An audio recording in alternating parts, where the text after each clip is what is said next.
ইমাম আহমদ ইবনে হাম্বল রাহমাতুল্লাহ আলাইহি জীবনের মধ্যে ঘটনা আসছেন। এক গ্রামের মহিলা ইন্তেকাল করছেন।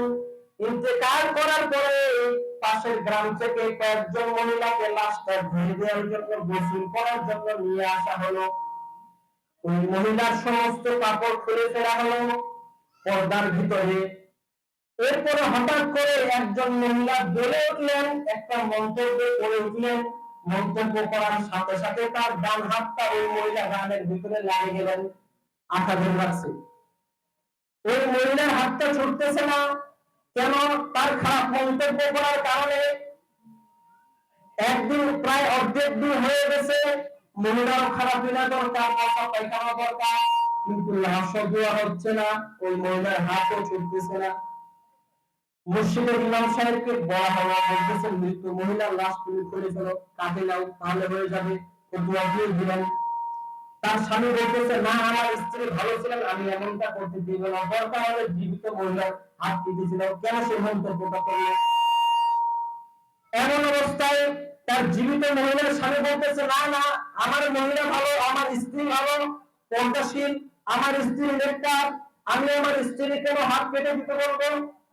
এক পর্যায়ে ইমাম আহমদ ইবনে হাম্বল রাহমাতুল্লাহ আলাইহি মদিনার ছিলেন বড় প্রেসিডেন্ট, বড় বিচারপতি, তিনার দরবারে নিয়ে আসা হলো। ইমাম আহমদ ইবনে হাম্বল রাহমাতুল্লাহ আলাইহি তার জীবনের ভিতরে লেখেন, ইমাম আহমদ ইবনে হাম্বল একটা বিশাল বড় ময়দানের ভিতরে আসতে বললেন সবাইকে। পর্দার ওই পাশে মহিলাগুলো, এই পাশে পুরুষগুলো। বলা হচ্ছে এই হাতটা কেটে দেওয়ার কারণটা কি, লাগিয়ে দেওয়ার কারণটা কি? মহিলা তুমি বলো। বলতেছে হাতটা লাগছে কেন? বলো মহিলা, কেন এই হাতটা লাগছে তোমার? মহিলাকে বলতে চাই না, হঠাৎ করে বলে উঠলেন, ইমাম আহমদ ইবনে হাম্বল, হয়তো আল্লাহ আমার উপরে গজব দান করছেন। কেন? আমি ওই মহিলার উপরে একটা খারাপ মন্তব্য করছিলাম, বাজে ধারণা করছিলাম। কি বাজে ধারণা? বলছিলাম ওই মহিলা যখন রাস্তা দিয়ে হেঁটে যায়, ওই মহিলার সাথে একটা পুরুষকে আমি দেখছিলাম। আমি জানি না পুরুষটা কে, সে তার স্বামী হতে পারে, সে তার ভাইও হতে পারে, তার জামাই হতে পারে, বা তার মাহারাম কেউ হতে পারে, আমি জানি না। তো এই মন্তব্য যখন করছিলাম, হঠাৎ করে মন্তব্য করার পরে আমার হাতটা লেগে গেল। ইমাম আহমদ ইবনে হাম্বল রাহমাতুল্লাহ আলাইহি বলতেছে, আল্লাহর কোরআন আমার সাক্ষী, আল্লাহ তাআলা বলছেন, কোন বান্দা যদি কোন মহিলাকে, কোন বান্দাকে অপবাদ দেয়, তাহলে তাকে যেন 80টা বেতের আঘাত করে। একটা দুইটা নয়, 80টা বেতের আঘাত করে।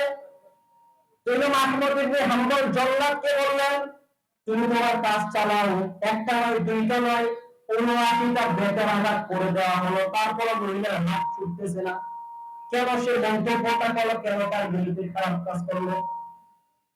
ইমাম আহমদ ইবনে হাম্বল তার জীবনের ভিতরে লেখেন, জল্লাদকে বললাম থামো, একটা নয় দুইটা নয়, 79টা হয়ে গেছে, তারপরে হাত কেন ছুটে না? আল্লাহর কোরআন তো মিথ্যা না।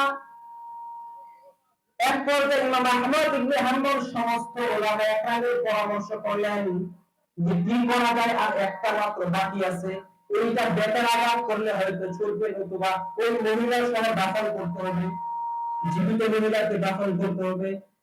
এক পর্যায়ে অনেকক্ষণ সময় হয়ে গেল।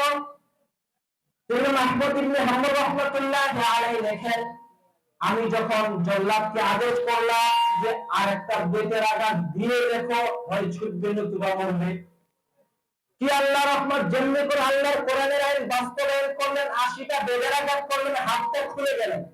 সুবহানাল্লাহ। হাতটা খুলে যাওয়ার কারণ কি? কোন ব্যক্তি যদি কোন ব্যক্তির নামে অপবাদ দেয়, তাকে বেতের আঘাত 80টা মারতে হবে। আর আমরা তো বর্তমান জামানায় এমন করেছি, পিঠ করে বলতেছি, আরে আমি মানুষের পিছনে গীবত করি না, যা বলে সামনে বলি, বলি না? সে জানে না যে সামনে বলার গীবত, সে জানে না সামনে বলার গীবত।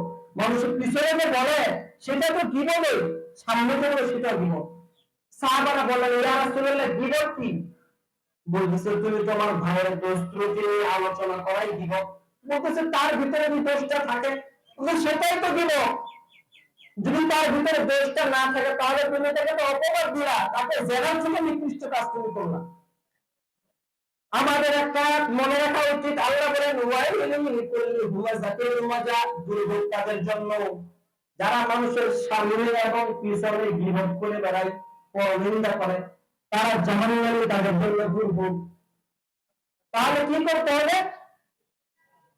হ্যাঁ, আপনি যদি তো বলেন এই তুই এমন মেয়ে উন্নতা ছিল না, এটা তাকে অপমান করা, যেটা কি গীবত নয়? তাকে এইভাবে বলেন যে ভাই এই কাজটা তো ইসলামে নিষিদ্ধ আছে, এই কাজটা তো করা যাবে না, এই যে ইসলাম খারাপ বলে, এইভাবে আপনি পরামর্শ দিতে পারেন। কিন্তু মানুষের সামনে, দশের সামনে, আমি পিছনে কোনো কথা বলি না, আমি সামনেই কথা বলি, তুই তো এই কাজটা করছিলি, এটা মিথ্যা তুই অস্বীকার করতে পারবি? তাহলে বিরোধ করা হলে এটা